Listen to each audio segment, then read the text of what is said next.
आज की कहानी है क्रूर सास।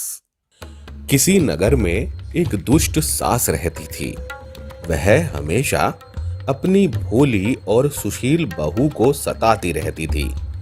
दिन भर वह बहू के पीछे पड़ी रहती थी, उसे जरा भी आराम नहीं करने देती थी। एक काम खत्म होता तो दूसरा काम दे देती।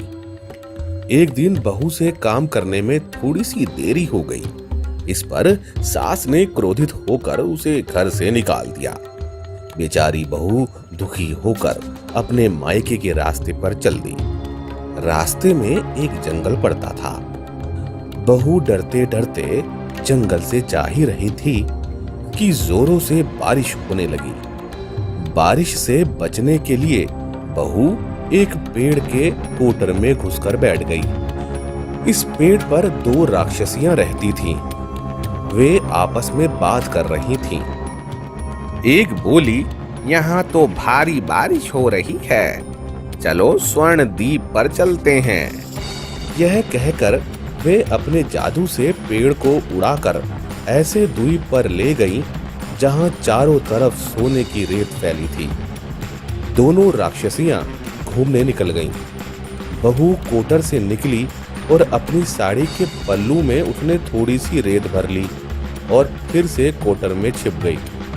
कुछ समय बाद राक्षसियां लौट आईं और पेड़ को उड़ाकर वापस जंगल में ले आईं। राक्षसियों के जाने के बाद बहू बाहर निकली और दौड़कर अपनी सास के पास पहुंची और उसे सोने की रेत दिखाई। लालची सास ने तुरंत 3-4 बोरियां उठाई और बहू से बोली, मुझे बता वो पेड़ कहाँ है, मैं दिखाती हूँ कैसे सोना लाते हैं। बहू ने उसे वो पेड़ दिखा दिया। सास कोटर में छिपकर बैठ गई। कुछ समय बाद राक्षसियां वापस आईं।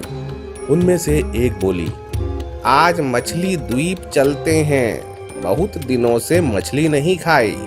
राक्षसियां पेड़ को उड़ाकर मछली द्वीप पर ले आईं। यहाँ चारों तरफ मछलियां ही मछलियां भरी पड़ी थी।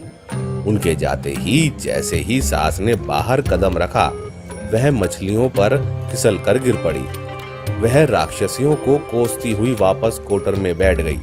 राक्षसियों के लौटते ही सास ने उन्हें बुरा भला कहना शुरू कर दिया। दोनों राक्षसी क्रोधित होकर बोली, इसे अग्नि द्वीप पर ले चलो। वे पेड़ को उड़ाकर अग्निद्वीप ले आईं। वहां चारों तरफ आग ही आग थी।